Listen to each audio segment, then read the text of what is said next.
Kung papapiliin ka, pagbibigyan ka ng Diyos, anong hihilingin mo? Anong hihingin mo? Sigurado, meron sa atin matalino. Ang hihingin, ang iwi-wish, magkaroon ng 1,000 wishes.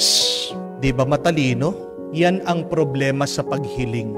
That is the problem with wishing, with desiring. It is never enough.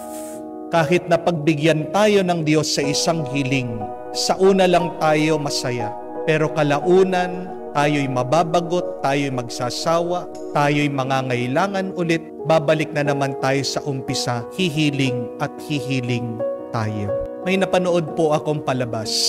Kumuha po sila ng 2 grupo ng mga bata. Yung isang grupo ng mga bata nakatira po sa Amerika. Mayayaman, galing po sa mga pamilya, well-off, well-provided, tahimik ang buhay, marangya, busog ang mga bata. Ang pangalawang grupo ng mga bata galing po sa Palestine. Doon po sa lugar kung saan pinagbobomba, nawalan sila ng tirahan, namatayan ng mga pamilya at minamahal.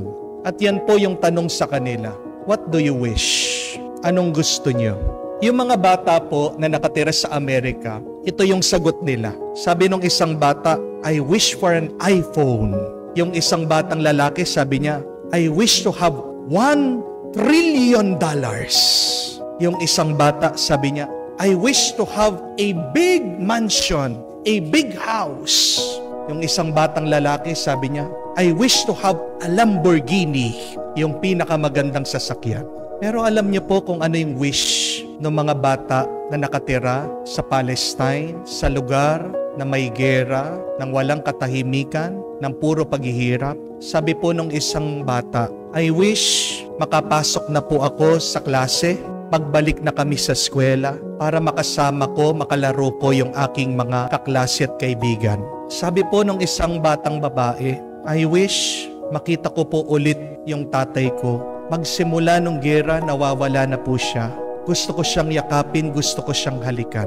Sabi po nung isang bata, I wish makakain po ako ng karne. 1 taon na po, hindi kami kumakain ng karne. Mga kapatid, bago po kayo humiling, magpasalamat muna kayo sa kung anong pinagkaloob ng Diyos sa atin. Amen? Mga kapatid, bago ka maghanap, bago ka mag-asam, bago ka humingi, bakit hindi mo muna tignan yung mga pagpapala, bendisyon at grasya na pinagkaloob ng Diyos sa iyo ngayon at magpasalamat ka? We should first start to appreciate what we have before we wish, before we ask the Lord. Because some people will die to be in your place. Tandaan niyo po yun. Ikaw atat na atat ka na magkaroon ng ibang bagay sa iyong buhay. Ikaw nagmamadali ka na magbago ang iyong kalagayan at sitwasyon na minsan nakakalimutan mo, merong ibang mga tao inggit na inggit sa iyo na buti ka pa, nandyan ka sa iyong kalagayan. Minsan merong mga iba sa atin humihingi, humihiling mabayaran yung ating mga utang. Pero hindi natin alam, merong mga ibang tao na iinggit sa atin kasi oo, kahit na wala kang pera, wala kang sakit. Wala kang nararamdaman na mabigat o karamdaman sa iyong pangangatawan. Minsan yung mga iba, hinihiling nila makapagtrabaho sa abroad. Habang yung mga ibang kababayan natin sa abroad, nananaginip, sana pagdating ng araw, makauwi, makasama yung mga pamilya nila dito sa Pilipinas. Baka hinihiling mo magkaroon ka ng bahay.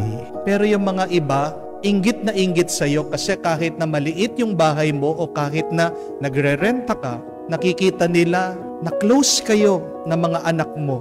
Bakit ba hindi kayo magiging close? E tabi-tabi kayo doon sa isang kama. Kahit na sabihin mo, hirap na hirap kayo dyan sa inyong kwarto. Pero ano yung grasya doon? Nagiging malapit kayo sa bawat isa. Baka hinihiling mo, gumanda ang iyong trabaho. Habang yung iba naman nangangarap na magkatrabaho. Hinihiling mo, tumino yung mga anak mo dahil antitigas ng ulo. Habang meron naman ibang mag-asawa, nananalangin na sana magkaanak sila. My dear friends, before you wish for something, appreciate what you have. Be grateful. Yan po yung nakalimutan nitong 2 apostoles ng ating Panginoon James and John were requesting something from Jesus. Hinayaan naman sila ng Panginoon. Ano yung hiling nila? Sabi nila, Panginoon, pag kayo ay nakarating na, nakaupo na sa inyong kaharian, paupuin nyo din kami. Isa sa kanan, isa sa kaliwa. They were asking for power. Pero may nakalimutan sila. Yung pinakamahalaga, nasa kanila na. Nandun na si Jesus Kasama na nila ang Diyos. Amen? Bakit naghahangad pa sila ng kapangyarihan na ngayon naman, nasa kanila na ang kapangyarihan? Si Jesus ang Panginoon. Kaya nga, tinuruan sila ng Panginoon. Mag-ingat sila. Mag-ingat din tayo. Pag inaasam natin na tayo ay manguna, tayo ay mahuhuli. Pero kahit na ikaw ay nahuhuli, basta't kasama mo ang Diyos, siguradong mangunguna ka. Hindi po masama ang humiling sa Diyos. Pero mga kapatid, bago po kayo humingi sa Diyos, sana naman hilingin mo na ang Diyos ay makasama mo sa iyong buhay. Bago ka humiling, sana magpasalamat ka muna sa presensya ng Diyos na nandyan at hindi ka iniiwan. To tell you honestly, when I pray, I have stopped asking the Lord. Hindi na po ako humihiling sa Diyos. Bakit? Kasi po, may napansin ako. Marami nang binigay ang Diyos sa akin na hindi ko man hiningi. Opo, mapapatunayan ko po na meron ako mga hiniling sa Diyos, sinagot niya. Kamukha na lang po na makapagbayad ng utang, milagro, tumama kami sa loto, imposible, pero binigay ng Diyos, nakabayad kami sa utang. Pinapanalangin ko po na ako'y makapagtapos sa pagkapare, binigay naman ng Panginoon. Pag ako'y nagdarasal, pag meron nagpapadasal sa akin, hinihiling ko po na gumagaling naman. Pero ngayon po sa aking personal na buhay, huminto na po akong humihingi para sa akin. Dahil napansin ko nga, napakaraming binigay na biyaya ng Diyos, hindi ko man hiningi, hindi ko man hiniling. I've never imagined going to other countries. Hindi naman po sa pagmamayabang, nakailan na po akong bansa. Pagsimula po ng maliit akong bata, hindi ko naman po pinapangarap na makapunta ako sa Europa, makapunta po ako sa Jerusalem, kamakailan lang nakapunta ako sa Japan. Hindi ko po pinangarap yon. Pero ako po ay nagtataka at namamangha. Ganyan kabuti ang Diyos. My dear friends, I invite you to also believe God is so good. God is so loving. Napakabuti ng Diyos. Mahal na mahal tayo ng Diyos. At gaano tayo kamahal ng Diyos? Kahit na hindi ka humingi, pagkakaloob niya yung iyong pangangailangan at higit pa. Amen? Bakit ka matatakot? Bakit ka mag-aalala? Huwag ka makikipag-unahan dahil mababasa nyo din po sa Biblia, when the time is right, God will make it happen for you. Amen? Kaya nga, imbis na tayo'y mag-wish, humingi sa Diyos, anong mas magandang gawin? Tayo'y manalig at tayo'y umasa sa Kanya. I invite you, stop wishing and start trusting, start hoping on the Lord. Dahil pag ikaw ay humihingi, baka ang ibibigay lang ng Diyos ay yung kung ano yung iyong hiniling. Hindi po ba? Pero pag ikaw ay nanalig, pag ikaw ay nanampalataya, pag ikaw ay umasa sa Diyos, ang ibibigay niya sa iyo, higit pa dun sa iyong naiisip, higit pa dun sa iyong inaasam. Kayo pong tatanungin ko, anong gusto niyo? Yung sakto lang o yung sobra-sobra? Alam ko ang sagot niyo, yung sobra-sobra. Kung gusto niyong umaapaw na grasya ang inyong tanggapin sa Diyos, hintuan niyo ang paghingi at umpisahan niyo ang pananalig at ang pag-asa sa Diyos. A good prayer is, Lord, I desire you. Lord, what I wish is to be with you, because with you I am complete, because with you the blessings of my life overflows.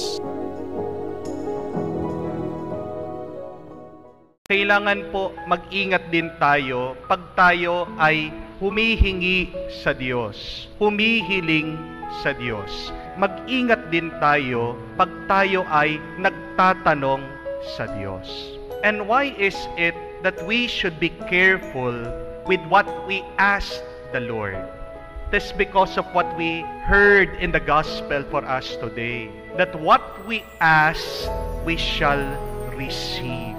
Mag-ingat ka sa mga tinatanong mo, hinihingi mo sa Diyos, dahil kung ano ang tinatanong mo, kung ano ang hinihiling mo, ibibigay ng Diyos sa iyo. Kasi pag ang tinatanong mo, hinihiling mo sa Diyos, negative. Ano sa tingin niyo po ang ibibigay ng Diyos sa iyo? Negative o positive? Negative. Pag ang tinatanong mo sa Diyos, masama, ano ang tatanggapin mo sa Diyos? Mabuti o masama? Masama. Halimbawa, napakarami po kasi sa atin ganito, nagdadasal, nagtatanong sa Diyos, Panginoon, bakit ang malas-malas ng buhay ko? Panginoon, bakit puro na lang problema ang nararanasan ko sa buhay ko? Lord, bakit po sunod-sunod yung problema na dumadating sa buhay namin? Panginoon, bakit po ang sama-sama nitong aking asawa? Hanggang ngayon hindi pa nagbabago. Panginoon, bakit napakabwisit ng biyanan ko? Panginoon, bakit walang respeto itong anak ko sa akin? Panginoon, bakit nararanasan ko itong sakit? Dahil masama yung iyong tinanong. Sa tingin niyo po, anong ipapakita, ipaparanas ng Diyos sa iyo? Mabuti o masama? Tinatanong mo bakit? Ipapakita sa iyo ng Diyos, bakit? Kung babaguhin natin yung ating mga tinatanong sa Diyos, kung babaguhin natin yung mga hinahanap natin, hinihiling natin sa Diyos, magbabago din po yung ating karanasan. Change your questions, you will change your life. Baguhin mo yung hinahanap mo, magbabago din ang buhay mo. Bakit imbis na itanong mo sa Diyos, bakit puro problema ang buhay mo? Have you asked God this question? Panginoon, paano po yumaman?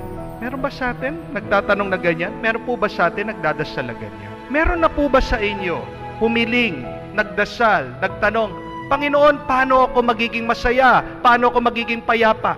Tinanong niyo na po ba yun? O nagtanong ka na ba sa Diyos, Panginoon, anong gagawin ko para naman po magbago ang asawa ko?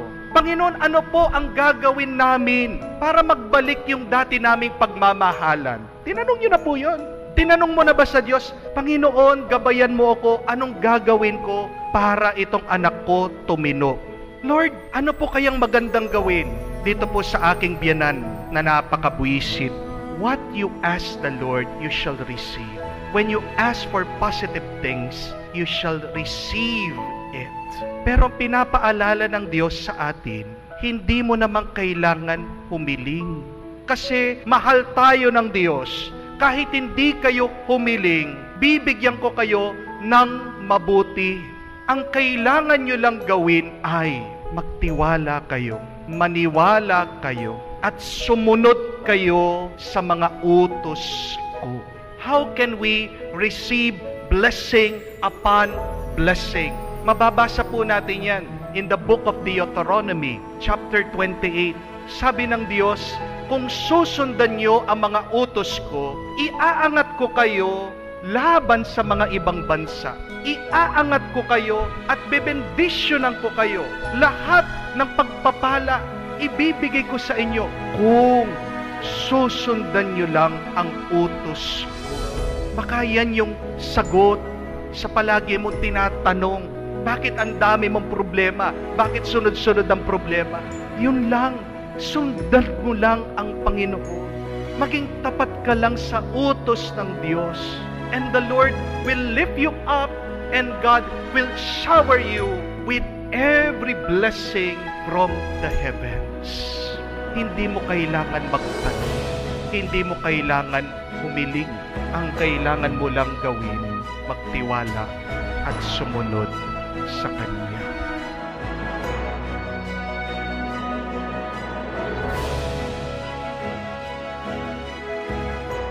May napakaganda pong sinabi si Manny Pacquiao nung minsan. Sabi po niya, life is like a boxing match.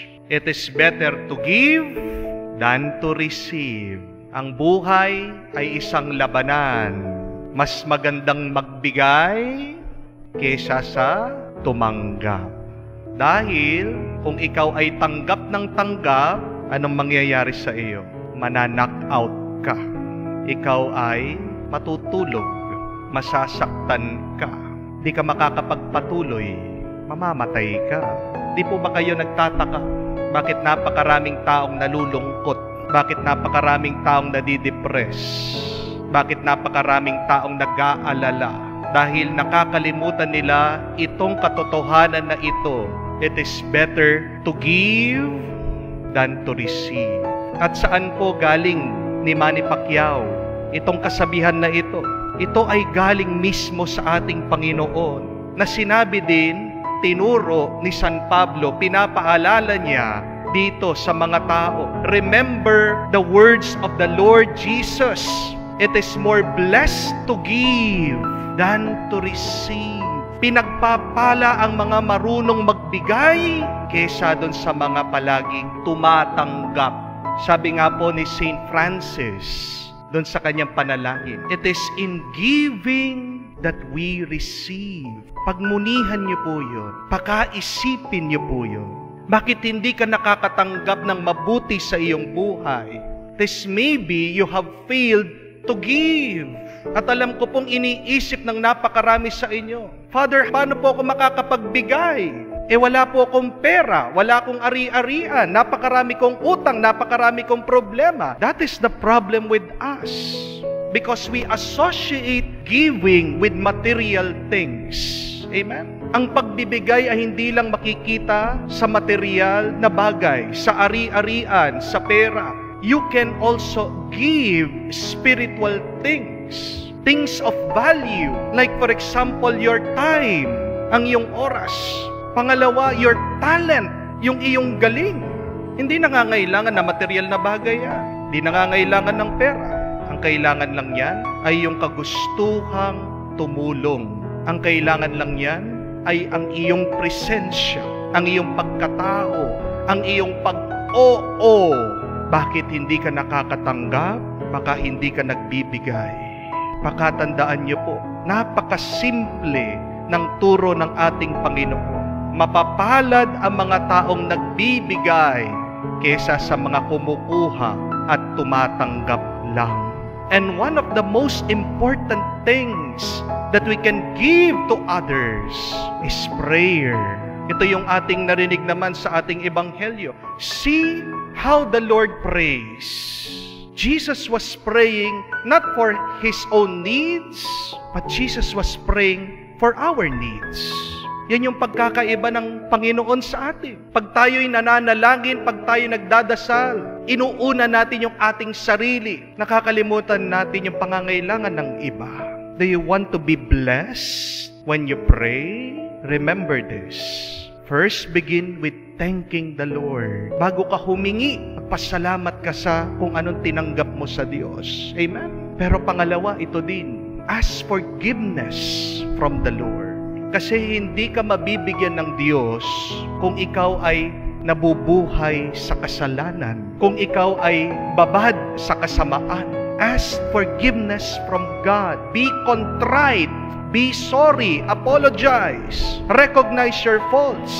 Magpakumbaba ka, humingi ka naman ng tawad. Thirdly, before you ask for your own needs, pray for others. Pray for your husband. Pray for your wife. Pray for your children. Pray for your neighbor. Pagdasal po natin ang ating presidente, pagdasal po natin ang ating mayor, pagdasal po natin yung mga tao sa ating barangay, yung ating mga katrabaho, yung mga kagalit natin. Bago mo hingin kung ano yung para sa iyo. Di ba meron din pong kasabihan, life is an echo. You receive what you only give. Amen? Ano po ba ang echo? Ang alingaw-ngaw. Kung ano yung sinabi mo, yan yung maririnig mo. Pag sinabi mong, hello, hello, hello, hello, yan yung maririnig mo. Di po ba? Pag sinabi mo, thank you, ano maririnig nyo? Thank you, thank you, thank you. Pag sinabi ko, pogi ako, ano po maririnig nyo? Oo, oo, oo. Life is an echo.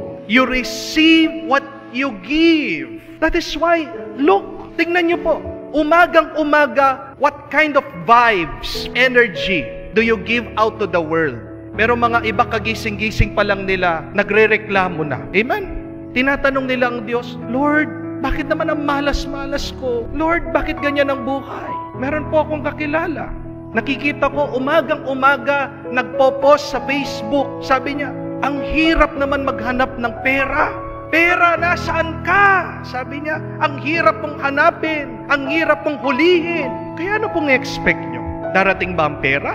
Dahil sinasabi mo, ang hirap hulihin, ang hirap hanapin, napakahirap ng buhay. Sa tingin mo, gagaan ba ang buhay mo? It will not. Dahil natatanggap mo kung ano yung binibigay mo. A very simple rule. That is why, do you want to be blessed in your life? Then start your day by blessing others. Amen? That's simple. Kahit nandiyan ka pa sa kama, nakahiga ka pa, huwag kang tumayo. Ugaliin mo. Think of these people that you love. Pray for them. Pray for their needs. Pagdasal mo yung pangangailangan nila. At yan din yung dahilan bakit sinasabi ng ating Panginoon, pray for your enemies. Pagdasal nyo yung mga kaaway nyo. Dahil kung ano yung binibigay mo sa iyong kaaway, babalik din sa iyo yan. Pagdasal mo, Lord, sana magka-cancer siya. Lord, sana maaksidente siya. And then you're surprised. Bakit na-aksidente ka? Bakit nagka-cancer ka? Bakit nagkasakit ka? Because you receive what you give. Pag tinataas ko po ang hostya, pag tinataas ko po ang kopa sa misa, alam niyo po, isa sa laman ng aking panalangin. As I pray that the host and the wine become the true body and blood of Jesus. Ito lang po, simple lang. Palagi ko sinasabi ito, Panginoon, sagutin niyo po kung ano yung dinadasal ng mga tao. Lord, answer the prayers of your people. I have also my own intentions. I have also my own concerns and petitions to the Lord. But I know, alam ko po, pag ang tao pumunta sa simbahan, mayroong pinagdadasal niya. At alam ko, pag tinataas ng pari ang hostya at ang kopa, ang kalis, diyan talaga yung napakaseryoso, napakalalim, napakatinding pagdarasal nating lahat. At napakasimple lang po ng aking dasal. Yung sinasabi ko sa Kanya, Lord, hear their prayers. Lord, answer their prayers. Ganon din po pag ako'y nagpe-pray over sa mga may sakit. Sinasabi ko pa nga sa Panginoon, Lord, I am not worthy to pray for this sick person. Alam niyo po, makasalanan din akong tao. Alam niyo po, hindi po ako perpektong tao. But please, listen to the prayer of this sick person. Sige na po, tulungan niyo po itong taong nangangailangan, itong taong naghihirap, itong taong nasasaktan. At alam niyo po yung feeling, yung karanasan pag nagdasal ka, hindi para sa iyo, para sa iba. Iba. And that is the experience of being blessed. Sa ibang translation nga po, itong nabasa natin sa first reading, sabi niya, happiness lies in giving more than receiving. Lahat po tayo, hinahanap natin yan. Happiness, blessed life, pinagpalang buhay. Napakasimple, napakadali ng kailangan nating gawin. Magbigay ka. Bago ka kumuha, bago ka tumanggap. Unang-unang pwede nating maibigay. Libre lang, walang bayad, ay ang ating dasal, ating panalangin.